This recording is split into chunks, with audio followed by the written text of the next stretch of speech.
All right, guys, the Promised Land. This is the Greater Israel Project.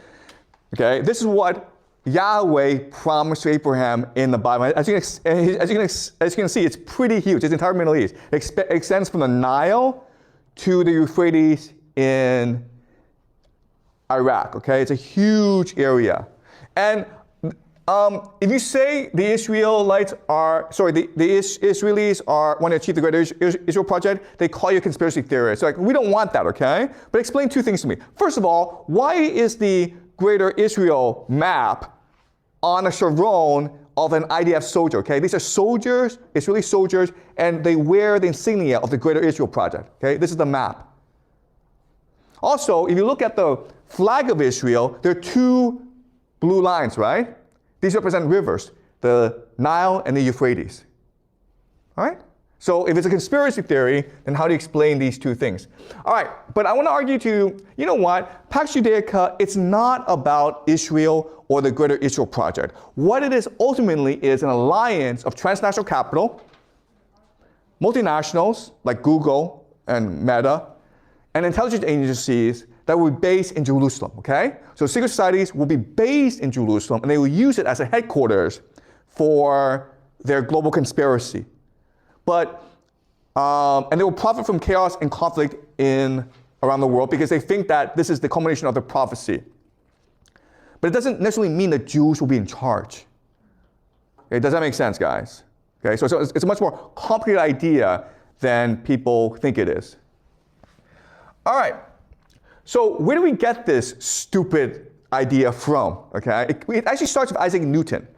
So Isaac Newton, you learn about him in physics class. You learn that he's the founder of calculus.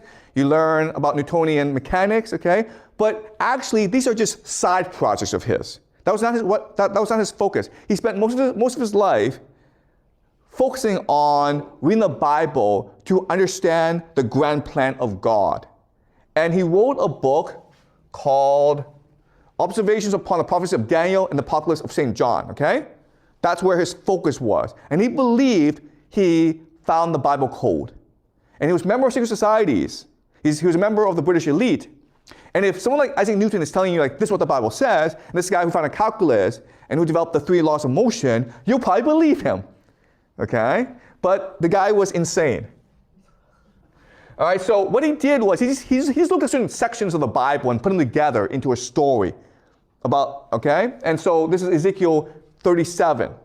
And so Ezekiel 37 says that the Lord God tells the prophet Ezekiel that, yes, I've scattered the people of Israel, but now I bring them back together. And then I will make your nation great. I will make flowers bloom. I will make your city prosperous, okay? And this is all in the Bible. Ezekiel 38 says that eventually there'll be a war of Gog and Magog, when Gog and Magog will come invade Israel, but God will come and defend Israel, and he will destroy Gog and Magog. And if you read the Bible, we don't have time to read the Bible, but it's really violent language. So the Israelis believe that for heaven to come, there first must be hell on earth. All right, so Newton's plan to force second coming, okay? And this becomes the basis of Freemasonry, right? Freemasons were really invented in order to promote the second coming plan. The Freemasons were first in England, but then where did they go? They went to America. Many of the founding fathers of America, including Benjamin Franklin, George Washington, were Freemasons. So America was founded in many ways to achieve this plan, okay? So what's the plan? Well, you have to first reconstitute the nation of Israel and make it prosper, okay? It's really important that it becomes very wealthy. And in fact, Israel is one of the wealthiest countries in the world. You have to have the Jewish diaspora return to Israel, and that means you promote prosperity, but you also have to promote a Jewish conspiracy.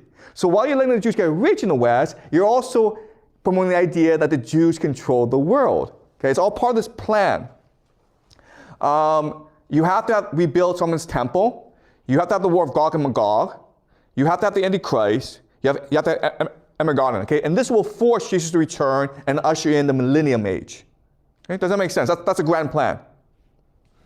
And unfortunately, most of these things have been achieved, okay? These are the Freemasons, and the top leadership is focus on achieving this plan developed by Newton.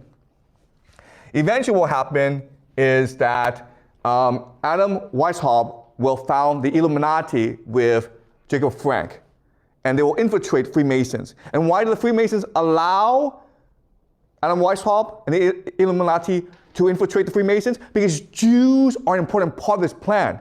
They need Jews in place. They need Jews to go back to Jerusalem and build the nation of Israel and conquer the world in order for this plan to work out, okay?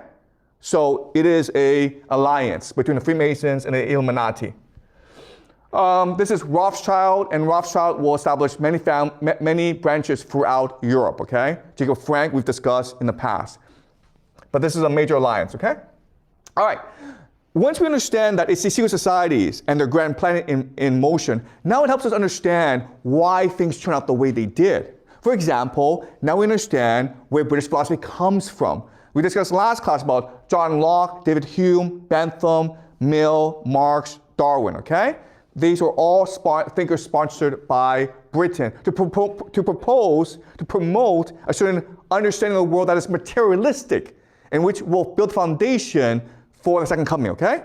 So John Locke said private property is what's important. David Hume, philosophy is pointless. Don't think about God, just focus on material wealth.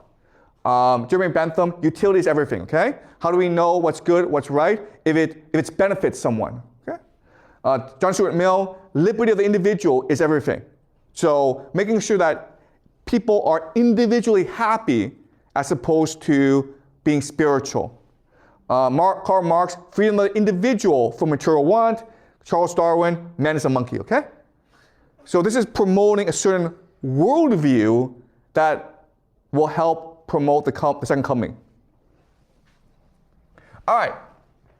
So look, if you just look at science, there are certain things they study and certain things they don't study. For example, they spend a lot of time studying particle physics. Who cares? Can I ask you this question? Who cares about particle physics? They spend billions, trillions of dollars on this stupid thing. They built something called the CERN particle collider to figure out what the underlying atom is, okay? Is it really important? Isn't solving world poverty more important?